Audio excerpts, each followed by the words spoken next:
এক কোম্পানিতে ছিল এক পিঁপড়া। সে প্রতিদিন ৯টায় অফিসে ঢুকত। তারপর কারোর সঙ্গে সময় নষ্ট না করে সঙ্গে সঙ্গে কাজে বসে যেত। সে যে পরিমাণ কাজ করত তাতে কোম্পানির উৎপাদন হতো প্রচুর, এবং এর ফলে সে আনন্দের সঙ্গেই জীবন নির্বাহ করত। ওই অফিসের সিইও সিংহ অবাক হয়ে দেখত এই পিঁপড়াটি কোনো ধরনের সুপারভিশন ছাড়াই প্রচুর কাজ করছে। সিংহ ভাবল, পিঁপড়াকে যদি কারো সুপারভিশনে দেওয়া হয় তাহলে সে আরও বেশি কাজ করতে পারবে। কয়েকদিনের মধ্যেই সিংহ একটি তেলেপোকাকে পিঁপড়ার সুপারভাইজার হিসেবে নিয়োগ দিল।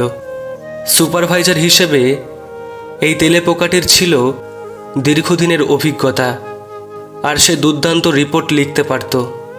তেলেপোকাটি প্রথমেই সিদ্ধান্ত নিল এই অফিসে একটি অ্যাটেন্ডেন্স সিস্টেম থাকা উচিত। কয়েকদিনের মধ্যেই তেলেপোকার মনে হলো তার একজন সেক্রেটারি দরকার, যে তাকে রিপোর্ট লিখতে সাহায্য করবে।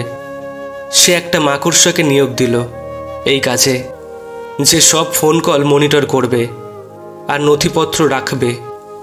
সিংহ খুব আনন্দ নিয়ে দেখল যে তেলেপোকা তাকে প্রতিদিনের কাজের হিসাব দিচ্ছে আর সেগুলো বিশ্লেষণ করছে গ্রাফের মাধ্যমে।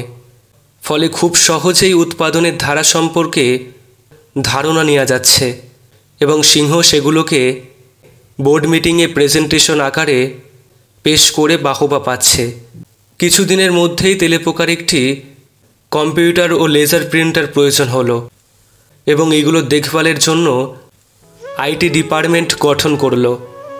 আইটি বিশেষজ্ঞ হিসেবে নিয়োগ পেল মাছি।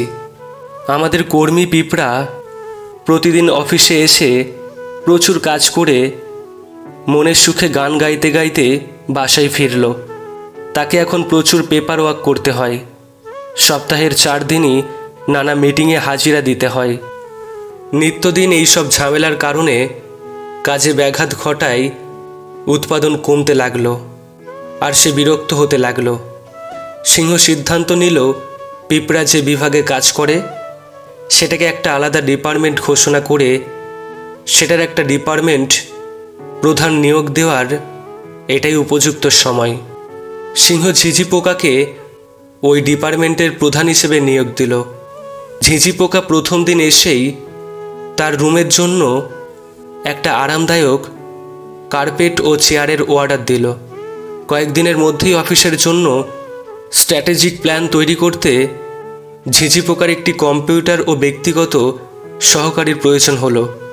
কম্পিউটার নতুন কেনা হলেও ব্যক্তিগত সহকারী হিসেবে ঝিঝি পোকা নিয়োগ দিল তার পুরনো অফিসের একজনকে। পিঁপড়া যেখানে কাজ করে সেখানে আগেই ছিল চমৎকার একটা পরিবেশ।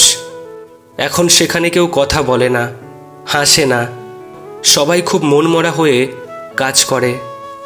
ঝিঝি পোকা পরিস্থিতি উন্নয়নে সিংহকে বোঝালো অফিসে কাজের পরিবেশ শীর্ষক একটা স্টাডি খুব জরুরি হয়ে পড়েছে।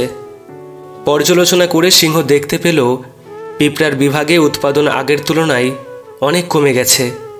কাজেই সিংহ কয়েকদিনের মধ্যেই স্বনামখ্যাত কনসালটেন্ট প্যাঁচাকে অডিট রিপোর্ট এবং উৎপাদন বাড়ানোর উপায় বাতলে দেওয়ার জন্য নিয়োগ দিল।